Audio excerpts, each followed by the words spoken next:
밥 드시고 바로 설거지 하십니까? 지금 이 순간에도 우리 뇌가 서서히 망가지고 있습니다.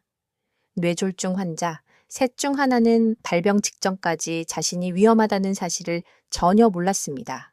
그리고 그들 대부분에게는 공통점이 하나 있었습니다. 밥 먹고 바로 움직이는 사람들이었습니다. 오늘 영상 끝까지 보시면 왜 식사 후 20분이 우리 뇌를 살리는지 정확히 아시게 됩니다. 그리고 내일 아침 식사 자리에서 바로 실천하실 수 있습니다. 자, 지금부터 시작합니다. 수원 팔달시장에서 30년 넘게 나물 가게를 운영해 오신 70살 박술래 어르신 이야기를 먼저 해드리겠습니다. 새벽 5시에 나오셔서 저녁 7시까지 하루도 빠짐없이 시장을 지키신 분입니다. 자식들이 이제 그만 쉬시라고 해도 일하는 게 낙이라며 웃어 넘기셨던 분입니다. 그런데 어느 날부터 이상한 일이 생겼습니다. 점심을 드시고 나면 세상이 빙글 도는 겁니다. 처음에는 그러려니 하셨습니다. 나이 탓이라 생각하셨습니다. 날이 더워서 그런가 보다 하고 넘기셨습니다. 그런데 그 어지러움이 점점 심해졌습니다. 국밥 한 그릇 드시고 좌판에서 일어서는 순간 시장 바닥이 뒤집어지는 느낌이 드셨다고 하셨습니다. 벽을 짚고 겨우 버티셨습니다. 자식들한테는 걱정 끼칠까봐 입도 뻥끗 못하셨습니다. 그러던 어느 날 며느리가 시장에 들렀다가 기둥에 기댄 채 식은땀을 흘리고 계신 어르신을 발견했습니다. 그 자리에서 병원으로 모셔갔습니다. 혈액검사, 심전도, 뇌씨, T까지 찍었습니다. 결과는 이상 없음이었습니다. 그 말을 들으시고 어르신은 이렇게 말씀하셨습니다. 봐, 내가 아무것도 아니라고 했잖아. 그런데 여러분, 우리가 여기서 한 가지 짚고 넘어가야 합니다. 검사 결과가 정상이라는 말이 과연 안심해도 된다는 뜻일까요? 그렇지 않습니다. 검사 결과가 정상이라는 건 지금 이 순간 눈에 보이는 큰 병이 없다는 뜻입니다. 앞으로도 괜찮다는 보장이 절대 아닙니다. 박 어르신의 그 어지러움은 피로가 아니었습니다. 우리 뇌가 피를 달라고 보내는 구조 신호였습니다. 이걸 이해하려면 우리 몸의 구조를 먼저 아셔야 합니다. 지금 한번 주먹을 쥐어 보십시오. 딱 그 크기가 우리 뇌입니다. 몸무게의 겨우 2%에 불과합니다. 그런데 이 작은 주먹이 심장이 내보내는 혈액의 15%를 혼자서 차지합니다. 산소는 무려 20%를 씁니다. 그만큼 우리 뇌는 에너지를 엄청나게 소비하는 기관입니다. 그래서 공급이 단 1분만 끊겨도 뇌세포가 흔들리기 시작합니다. 4분이 지나면 되돌리기 어려운 상태가 됩니다. 이제 밥을 드신 이후에 우리 몸 안에서 어떤 일이 벌어지는지 말씀드리겠습니다. 음식이 입에 들어가는 순간 우리 몸은 즉각 소화를 최우선 과제로 설정합니다. 온몸의 혈액 중 상당한 양이 위장과 소장 쪽으로 한꺼번에 쏟아집니다. 평소보다 2배에서 3배의 혈액이 소화기관으로 집중되는 겁니다. 집 안에 수도꼭지가 여러 개 있다고 생각해 보십시오.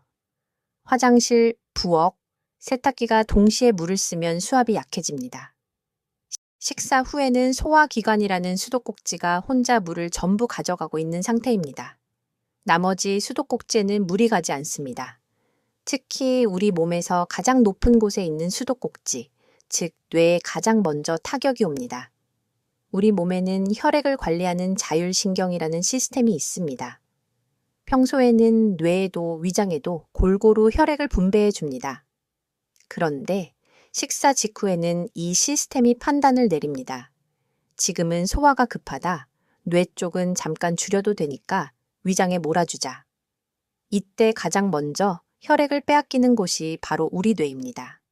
몸에서 제일 높은 위치에 있으니까 물이 제일 먼저 끊기는 겁니다. 젊을 때는 이게 문제가 되지 않습니다. 혈관이 탄력이 있고 자율신경이 빠르게 보완해 주기 때문입니다. 그런데 우리가 나이가 드시면 상황이 달라집니다. 새 고무 호스를 생각해 보십시오. 물이 세게 나올 때 탄력 있게 늘어나면서 압력을 조절합니다. 반면 오래된 호스는 딱딱합니다. 늘어나지 않습니다. 압력을 흡수하지 못하고 물줄기가 그대로 약해지는 겁니다. 우리가 50대를 넘어가면서 혈관이 그 오래된 호스처럼 됩니다. 소화기관으로 혈액이 빠져나갈 때 뇌 쪽으로 보완해주는 능력이 현저하게 떨어지는 겁니다. 이것을 의학에서는 식후 저혈압이라고 부릅니다. 밥을 먹고 나서 수축기 혈압이 20 이상 뚝 떨어지는 현상입니다. 대한내졸중학회 발표에 따르면 65세 이상 어르신의 최대 36%에서 이 현상이 나타난다고 합니다. 우리 5명 중 2명 가까이가 밥만 먹으면 뇌에 혈액이 부족해진다는 뜻입니다. 여러분, 혹시 점심을 드시고 나면 유독 머리가 무겁거나 눈꺼풀이 내려앉은 적이 있으십니까? 나이 탓이라고 넘기셨을 겁니다. 그게 나이 탓이 아닙니다. 우리 뇌가 피를 빼앗기고 있다는 신호입니다. 식사 후에 꾸벅꾸벅 조시는 것도 마찬가지입니다. 뇌가 에너지 절약 모드에 들어가는 겁니다. 피가 부족하니까 스스로 활동을 줄이는 겁니다. 박 어르신에게 벌어진 일이 정확히 이것이었습니다. 점심을 드실 때마다 혈액이 위장으로 쏠리고 우리 뇌는 산소 부족에 시달리고 그래서 어지럽고 세상이 빙글 도는 겁니다. 병원 검사에서 잡히지 않은 이유도 여기 있습니다. 병원에서는 공복 상태로 검사를 받잖아요. 식후에 벌어지는 혈류 변화는 일반 검사로는 잘 포착이 되지 않습니다. 그래서 더 무서운 겁니다. 검사 결과는 정상인데 우리 뇌는 매 끼니마다 조금씩 산소 부족에 시달리고 있는 겁니다. 가뭄든 논바닥을 떠올려 보십시오. 한꺼번에 바싹 마르는 게 아닙니다. 조금씩 균열이 생기고 그 틈이 벌어지고 어느 날 아예 갈라져 버립니다. 우리 뇌도 마찬가지입니다. 매 끼니마다 혈액이 부족해지고 그때마다 뇌세포에 미세한 손상이 쌓입니다. 하루 3끼니, 1년이면 1000번이 넘게 우리 뇌가 혈액 부족에 시달리는 셈입니다. 이 상태가 반복되면 어떻게 될까요? 뇌의 혈관이 점점 약해지고 어느 날 갑자기 막히거나 터집니다. 그것이 뇌졸중입니다. 질병관리청 통계에 따르면 우리나라에서 매년 10만 5천 명이 새로 뇌졸중 판정을 받습니다. 그리고 뇌졸중 환자의 37%가 발병 전에 반복적인 어지러움을 경험했고 그중 80% 이상이 그 신호를 그냥 무시했습니다. 박 어르신처럼 말입니다. 그런데 여러분 걱정하지 마십시오. 논바닥도 물을 대주면 다시 살아납니다. 우리 뇌도 혈액을 충분히 공급해주면 회복이 시작됩니다. 지금 이 사실을 아셨다는 것 자체가 이미 바꾸기 시작한 겁니다. 우리 세대는 어떤 어려움도 이겨낸 사람들입니다. 이것도 반드시 이겨낼 수 있습니다. 이제 우리 함께 해결 방법을 알아보겠습니다. 이 방법들이 박 어르신의 증상을 완전히 바꿔놓았습니다. 그리고 지금 이 영상을 보시는 여러분께도 분명히 효과가 있을 겁니다. 첫 번째입니다. 밥 드시고 나서 20분 동안 가만히 누우십시오. 이렇게 말씀드리면 대부분 이렇게 반응하십니다. 밥 먹고 누우면 소된다는데요. 이건 게으른 거고 아닙니까?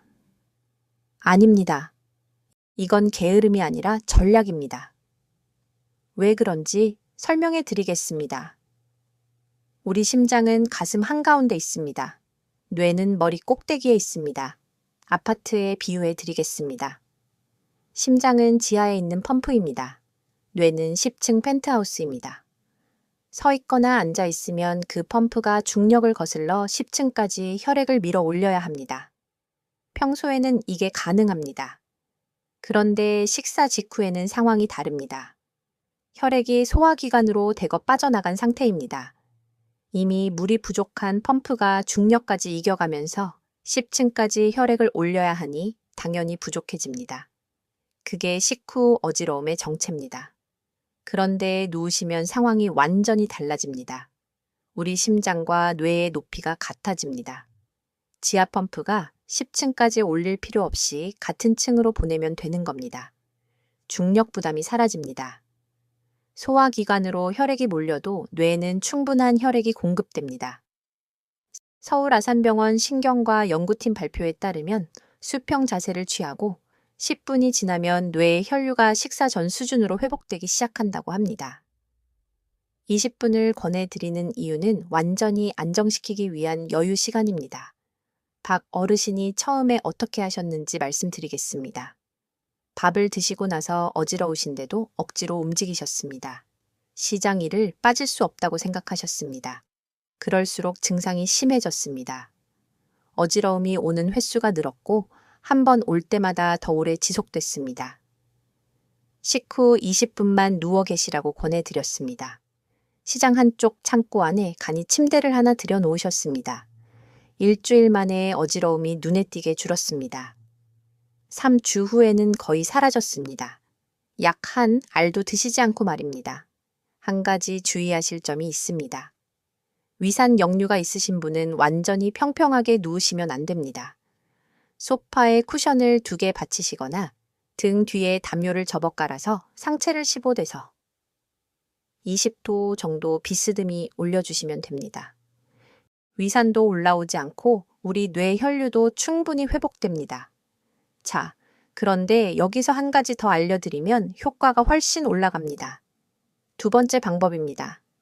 누워 계실 때 팔을 가슴 위로 올리십시오. 이걸 만세 자세라고 부릅니다.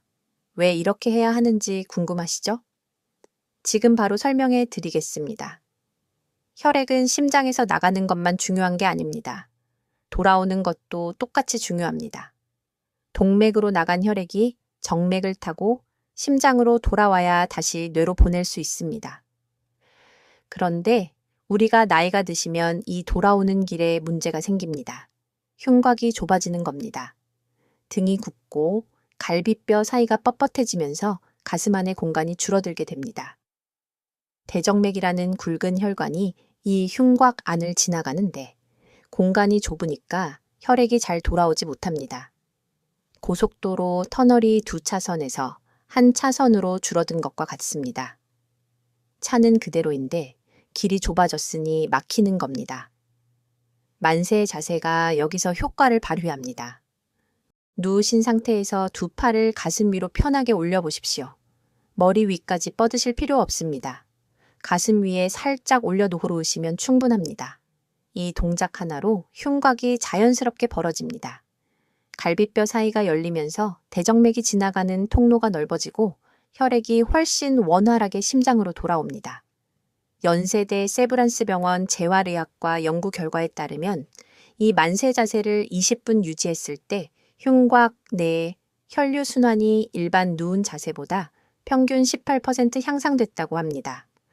우리가 돈 한 푼 안 들이고 집에서 바로 할 수 있는 방법으로 이 정도 차이가 납니다. 한 가지 주의하실 점이 있습니다.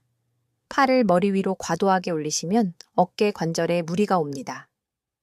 특히 어깨가 불편하신 분들은 가슴 위에 양팔을 자연스럽게 모아 놓으시는 것만으로도 충분합니다. 박 어르신이 이 만세 자세를 함께 시작하셨습니다. 며칠 뒤 며느리한테서 연락이 왔습니다. 어머님, 얼굴색이 달라졌어요. 피기가 도는 것 같아요. 시장 단골 손님들도 요즘 안색이 좋아지셨다고 비결이 뭐냐고 물어본다고 하셨습니다. 40년 가까이 새벽마다 시장 나가시면서 늘 창백한 얼굴이었던 분입니다. 혈색이 살아났다는 건 우리 뇌뿐 아니라 온몸의 혈액 순환이 나아졌다는 뜻입니다. 주변에서 달라 보인다는 말을 들을 수 있다는 것, 그것이 우리가 건강을 회복했다는 가장 확실한 증거입니다. 자, 3번째 방법이 남았습니다. 이게 오늘 3가지 중에서 가장 근본적인 방법입니다. 앉을 때 엉덩이를 1cm 뒤로 밀어 넣으십시오. 이게 왜 중요한지 설명해 드리겠습니다. 지금 의자에 앉아 계신다면 등바디와 엉덩이 사이를 한번 만져보십시오. 손이 쑥 들어갈 겁니다. 그 빈 공간만큼 지금 여러분의 목이 앞으로 빠져 있는 겁니다. 엉덩이가 앞으로 나오면 골반이 뒤로 기울어집니다. 골반이 기울면 허리가 굽고 허리가 굽으면 등이 말리고 등이 말리면 고개가 앞으로 쑥 나옵니다. 거북목입니다. 우리 중에 이 자세로 앉아 계신 분이 정말 많으십니다. 많은 분들이 거북목을 단순한 목 통증 문제로 생각하십니다. 그게 아닙니다. 우리 목에는 뇌에서 온몸으로 내려가는 신경 다발이 지나갑니다. 그 중에서도 자율신경이 핵심입니다. 자율신경은 우리가 의식하지 않아도 심장을 뛰게 하고 혈압을 조절하고 소화를 시키는 신경입니다. 이 자율신경의 통로가 바로 우리 목입니다. 거북목이 되면 경추가 일자가 됩니다. 원래 활처럼 자연스럽게 굽어 있어야 할 목뼈가 곧은 막대기처럼 되는 겁니다. 그러면 신경 통로가 눌립니다. 교감신경과 부교감신경의 균형이 무너집니다. 교감신경은 우리 몸을 긴장시키는 신경이고 부교감신경은 우리 몸을 이완시키는 신경입니다. 차에 비유하면 교감신경은 엑셀이고 부교감신경은 브레이크입니다. 이 둘이 번갈아 작동해야 차가 안전하게 달릴 수 있습니다. 그런데 거북목으로 신경이 눌리면 브레이크가 제대로 작동하지 않는 상태가 됩니다. 엑셀만 밟히고 있는 겁니다. 우리 몸은 항상 긴장 상태에 놓이고 혈압 조절이 제대로 되지 않습니다. 그래서 식후에 혈압이 뚝 떨어질 때 몸이 제대로 대응하지 못하는 겁니다. 앞서 말씀드린 식후 저혈압의 근본 원인 중 하나가 바로 이 자율신경 불균형입니다. 국민건강보험공단이 60대 이상 어르신 2만여 명을 대상으로 조사한 결과 거북목 자세가 심할수록 식후 어지러움 증상이 2.4배 더 자주 나타났다고 합니다. 우리 자세 하나가 이렇게 큰 차이를 만드는 겁니다. 그런데 우리 자율신경은 되살릴 수 있습니다. 방법도 어렵지 않습니다. 의자에 앉으실 때 엉덩이를 등바디 쪽으로 딱 1cm만 밀어 넣으십시오. 그것만으로 골반이 세워지고 허리가 펴지고 목이 제자리를 찾습니다. 1cm의 기적이라고 부르고 싶을 만큼 효과가 분명합니다. 박어르신이 이 자세 교정을 함께 시작하셨습니다. 시장 좌판 의자에 앉으실 때마다 엉덩이를 뒤로 붙이는 것 하나만 신경 쓰셨습니다. 이 주 후에 수십 년 동안 달고 사셨던 뒷목 뻐근함이 현저히 줄었다고 하셨습니다. 오후마다 찾아오던 두통도 거의 사라졌다고 하셨습니다. 엉덩이 1cm 하나가 삶을 바꾼 겁니다. 이제 이 세 가지를 하루 안에 어떻게 실천하실지 구체적인 루틴을 알려드리겠습니다. 우리 뇌의 혈액을 충분히 돌려주는 하루 실천 설계도입니다. 아침부터 시작합니다. 눈을 뜨셨으면 바로 벌떡 일어나지 마십시오. 밤새 누워 계시면 혈압이 낮은 상태로 안정되어 있습니다. 이 상태에서 갑자기 일어나면 혈액이 다리 쪽으로 쏠리면서 우리 뇌의 혈액이 순간적으로 부족해집니다. 아침에 일어나다가 핑 도시는 분들이 계시다면 바로 이 때문입니다. 밤새 쉬고 있던 펌프가 갑자기 10층까지 물을 밀어 올려야 하니 버거운 겁니다. 그래서 일어나시기 전에 준비 운동을 해 주셔야 합니다. 누우신 채로 두 팔을 가슴 위에 올리시고 만세 자세로 천천히 5번 펴 주십시오. 흉곽이 열리면서 밤사이 느려졌던 혈류가 돌아옵니다. 펌프를 충분히 든 다음에 일어나시는 겁니다. 그 다음 일어나셔서 미지근한 물 한 잔 드십시오. 차가운 물은 위장을 갑자기 놀라게 합니다. 천에 가까운 미지근한 물이 혈액의 점도를 낮추고 우리 몸 전체의 순환을 돕습니다. 아침 식사는 과식하지 마십시오. 위장으로 몰리는 혈액의 양은 식사량에 비례합니다. 많이 드실수록 우리 뇌로 갈 혈액이 줄어듭니다. 배가 좀 남는다 싶을 때 숟가락을 놓으십시오. 가득 채우지 않는 것이 우리 뇌를 지키는 방법입니다. 식사 후가 가장 중요합니다. 20분 동안 상체를 살짝 올린 채로 편안하게 쉬십시오. 소파 쿠션에 기대셔도 되고 간이 침대에 비스듬히 누우셔도 됩니다. 이 20분이 우리 뇌를 지키는 시간입니다. 낮에 활동하실 때는 1cm를 기억하십시오. 앉으실 때마다 엉덩이를 등바디에 붙이십시오. 서 계실 때는 턱을 살짝 당겨주시면 됩니다. 그것만으로 우리 목을 지나는 자율신경 통로가 확보됩니다. 저녁입니다. 여기서 꼭 주의하실 게 있습니다. 스마트폰입니다. 우리 세대에 스마트폰이 없었다면 이런 걱정도 없었겠지만 지금은 손에서 내려놓기가 참 어렵죠. 그런데 고개를 숙이고 스마트폰을 보시면 경추에 가해지는 하중이 최대 27kg까지 올라갑니다. 볼링공 2개를 목에 얹고 있는 것과 같습니다. 문제는 무게만이 아닙니다. 우리 목뼈 양옆으로 척추동맥이라는 혈관이 뇌까지 올라갑니다. 뇌에 혈액을 공급하는 핵심 통로 중 하나입니다. 고개를 앞으로 숙이면 이 척추 동맥이 꺾이면서 눌립니다. 호스를 접으면 물이 안 나오는 것처럼 우리 뇌로 올라가는 혈액의 양이 줄어드는 겁니다. 이 상태가 30분만 지속되면 목 주변 혈류가 줄기 시작합니다. 1시간이 넘으면 뇌 혈류에도 영향이 옵니다. 취침 2시간 전부터는 스마트폰을 내려놓으시는 게 좋습니다. 꼭 보셔야 한다면 고개를 숙이지 마시고 스마트폰을 눈높이까지 올려서 보십시오. 그것만으로도 경추 부담이 절반 이하로 줄어듭니다. 잠들기 전 30분은 가벼운 스트레칭이나 따뜻한 물로 족욕을 해주시면 혈액이 우리 몸 말초까지 고루 돌면서 잠도 더 깊어집니다. 이것이 하루 루틴의 전부입니다. 아침에 만세 5번, 미지근한 물 1잔, 식후 20분 비스듬히 쉬기, 앉을 때 엉덩이 1cm, 저녁 스마트폰 내려놓기. 어렵지 않습니다. 특별한 도구도 필요 없습니다. 우리 집에 있는 것만으로 충분합니다. 돈이 드는 것도 전혀 아닙니다.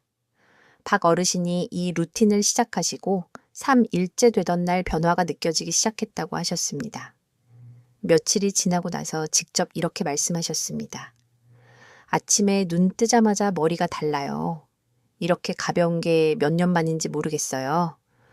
30년 동안 새벽 시장에 나가시면서 아침마다 머리가 무거운 게 당연한 거라고 생각하셨던 분입니다. 그게 당연한 게 아니었습니다. 우리 뇌에 혈액이 부족했던 겁니다. 이쯤 되면 궁금하신 게 생기실 겁니다. 진료 현장에서 가장 많이 받는 질문들을 정리해 드리겠습니다. 첫 번째 질문입니다. 밥 먹고 누우면 살이 찌지 않습니까? 결론부터 말씀드리겠습니다.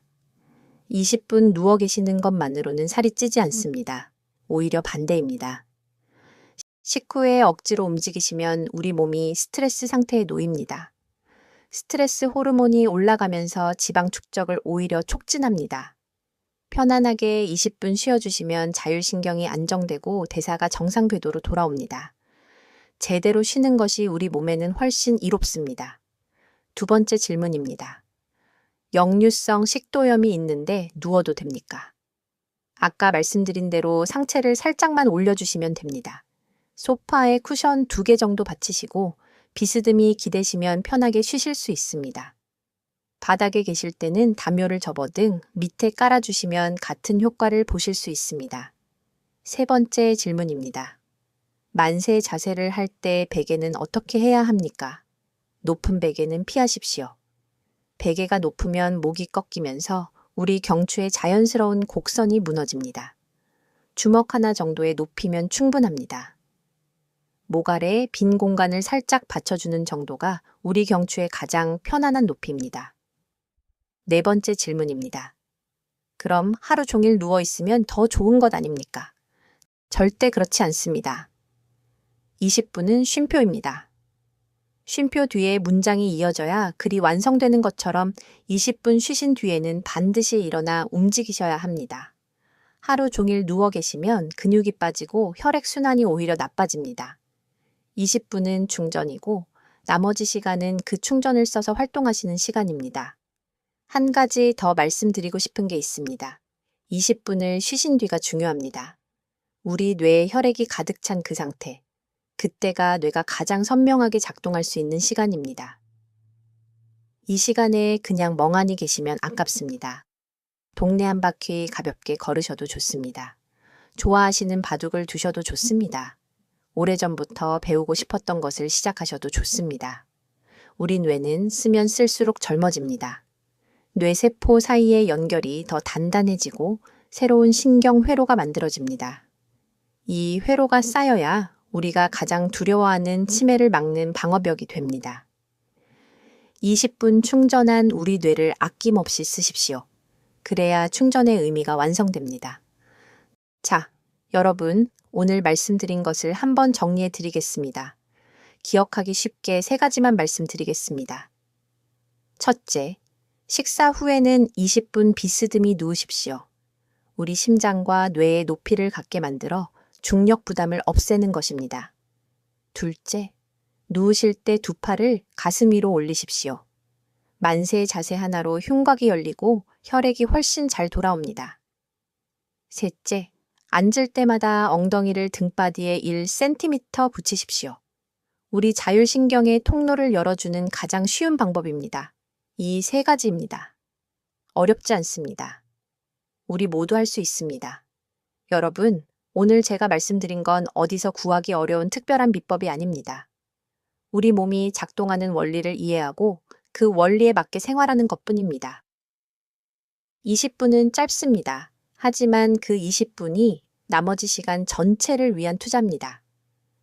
여러분께 한 가지 부탁드리고 싶은 말씀이 있습니다. 부지런한 것은 좋은 일입니다.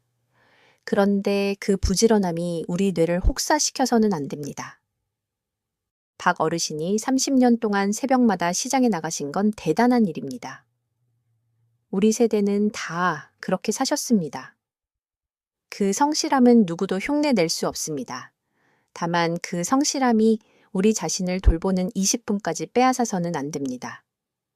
여러분은 충분히 하셨습니다. 새벽부터 일어나 가족을 먹이고 입히셨습니다. 아프면서도 하루도 쉬지 않으셨습니다. 자식 걱정에 본인 걱정은 뒤로 미루며 평생을 사셨습니다. 우리 세대가 다 그렇게 살아오셨습니다.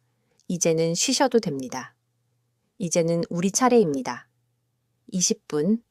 그건 여러분이 마땅히 누리셔야 할 쉬어가는 권리입니다. 잘 쉬어야 더 오래 건강하게 움직이실 수 있습니다. 잘 쉬어야 사랑하는 가족과 더 오래 함께할 수 있습니다. 잘 쉬어야 맑은 정신으로 우리 손주들 이름을 불러주실 수 있습니다. 오늘 이 영상을 끝까지 보신 분들은 이미 다른 분들과 다릅니다.